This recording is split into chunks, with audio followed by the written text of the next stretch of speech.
Well, good morning. I have to correct that. I'm not a doctor yet. I'm still working on that.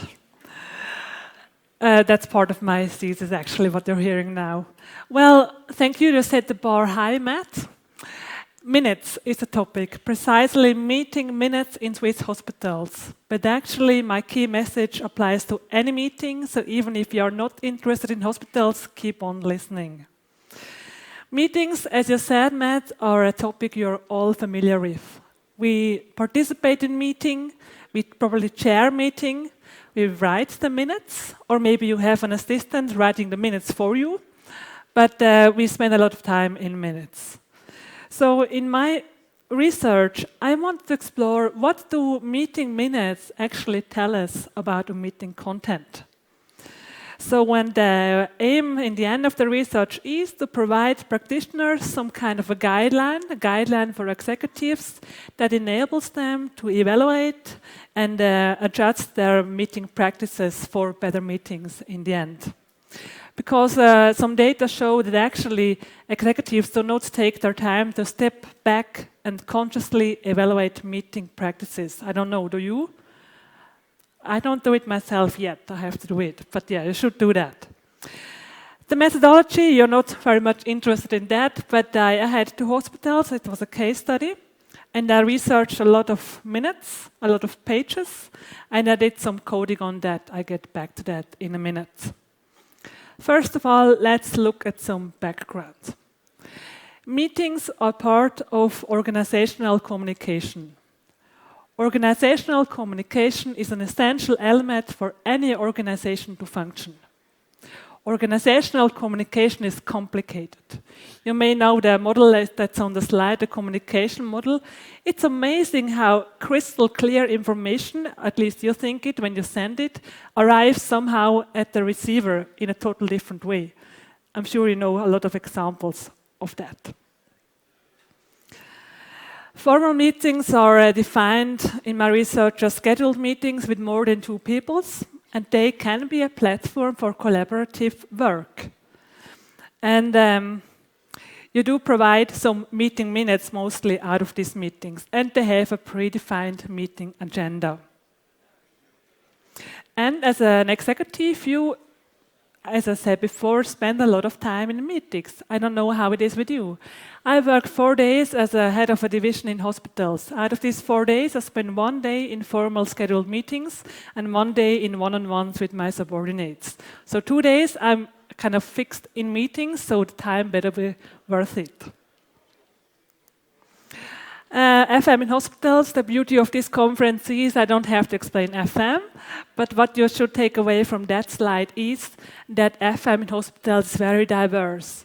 So you have the hard FM, the engineering staff, you have the software side, the services, the catering, the cleaning.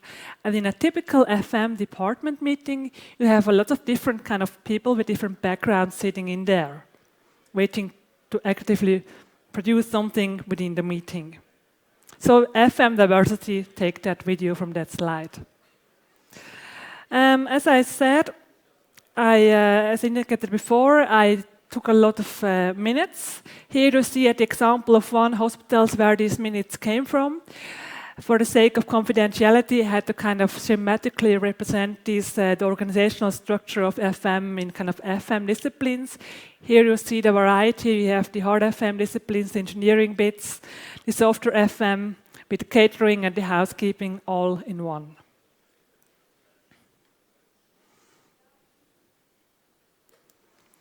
So what did I actually do with all these minutes and all these pages?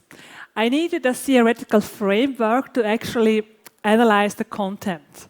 And I found that by MODAF, who differentiates information that's being passed on in organizational communication in kind of 3 categories. You see them here on the slide. In the adaptive function, the adaptive category, I have to read that, I'm sorry. For this analysis, this is specified as content from the hospital or the external environment that impacts FM, that meeting participants maybe not can retrieve themselves, they need to be told that by a chair or so. The constitutive function refers to meeting content where actually the participants actively, jointly do something, discuss something, come up with a solution inside the meeting. It's a very active part of information. And then there is the maintenance function, where information is passed on. You probably don't really need for your own activities. It's kind of nice to hear information maybe from your colleagues. So these three kinds of things. And then I went through the minutes and coded every single item of information to one of these categories. I ended up with over 3,000 bits of information that fell in these categories. It was really interesting and also enlightening what you actually read. It kind of was a further education also for myself. Well, to make it more tangible, here you see some examples. I hope you can read it, yeah, from data that fell in one of these categories. The adaptive function, I split it up into more subcategories, like the chairman of the board has not been decided upon, or the vaccination has been a success this year. This comes in from the hospital environment. Here we have some examples from the constitutive data, like questions that have been raised that are visible in the minutes, and then some kind of answers were given. And also from the maintenance function, you see like a lot of staff information was in there, like person X and Y, they joined the team or they left the team and things like that. So when I sit there as an engineering guy, for example, okay, it's nice to hear that in the cleaning department this happened, but it doesn't bother me for my work. But it takes some minutes from me. Well, what did I end up with in the end? Here you see results from the FM department meetings. So that's the highest level of FM meetings, where these different background people are sitting in or participating in. And what is very evident is that the most of the meeting minutes content is maintenance information. So information that is nice to know, but not nearly necessary for you to know, probably. So think of the diversity of FM sitting there in this meeting, and there is mostly nice to know information, and very few constitutive elements in it. Elements that I could retrieve from the minutes that actually people worked on something together in a meeting, using the meeting as a collaborative platform. I don't know how it is in your meetings, but I'm sure you can kind of recognize maybe how it works in your. And also adaptive information is not very much in there, and this is interesting because in Switzerland, as in so many other countries, hospitals are under constant cost pressure as well. So it's you have to save costs, you have to improve your processes and everything. Actually a topic which I supposed is part of the meetings, part of the discussions, part to jointly take the brains together and work out solutions. But actually no, it's not. And another thing, I itemized also the department meetings according to the FM disciplines taking part in it. And you see they are represented not really equally, but every discipline is represented in the minutes, a sort of information they have. More of the engineering parts are represented in it because these were very old hospitals, and the engineering people have to do a lot of things to actually keep it running. So this is maybe an explanation why the engineering bit is a bit higher than the other ones. If we look at the results from the second level, like the division meetings, it's a similar picture. A lot of maintenance information and not very much constitutive information.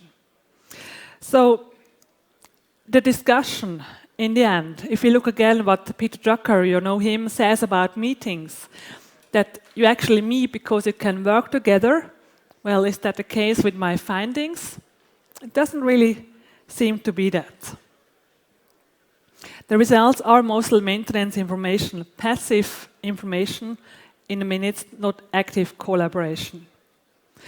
I'm sure if you are sitting in such a meeting, you probably think, I could have used my time better. And your meeting satisfaction, is it high or not? Probably not so high. And meeting satisfaction is important, as you also said, Matt, in the beginning. But of course, however, this is research, and it's always a bit of theory in it, and meeting minutes do never represent the actual meeting itself. I'm sure, even though there's not much read about constitutive issues in the minutes, there must have been some more elements of collaboration in them.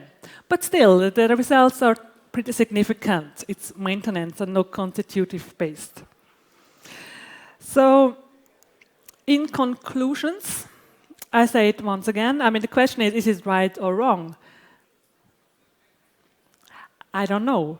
But if you are sitting there with Peter Drucker's meeting definition in mind, you're not very happy with that. And as a chair of a meeting, you should consciously manage also the expectation of your participants. If you tell them, hey, it's okay, it's information, I know you can't do very much with it, but it's important to me that you know what's happening in the other departments or divisions.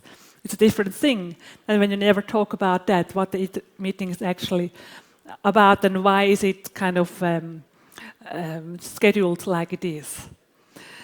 So the coding method should, in the end, assist executives to look at their meetings in a different way, to step back and consciously look at the style they give their meetings.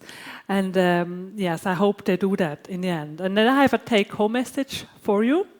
So do take a systematic look at your meeting, even if it's not in hospital, it doesn't matter, I said.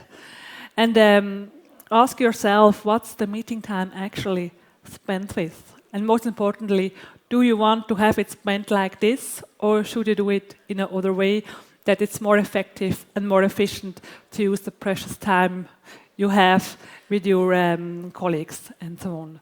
So I think that's about it. And I said, to be honest, I have to take my own advice and have to scrutinize also my meetings. I want to change something, but I know how it is. In practice, you're stuck in the everyday. You have issues coming up to you all the time, and the least thing you want to do is stepping back and consciously evaluate your meetings. But I really think it's worthwhile doing that. So thank you for your attention and have a good conference.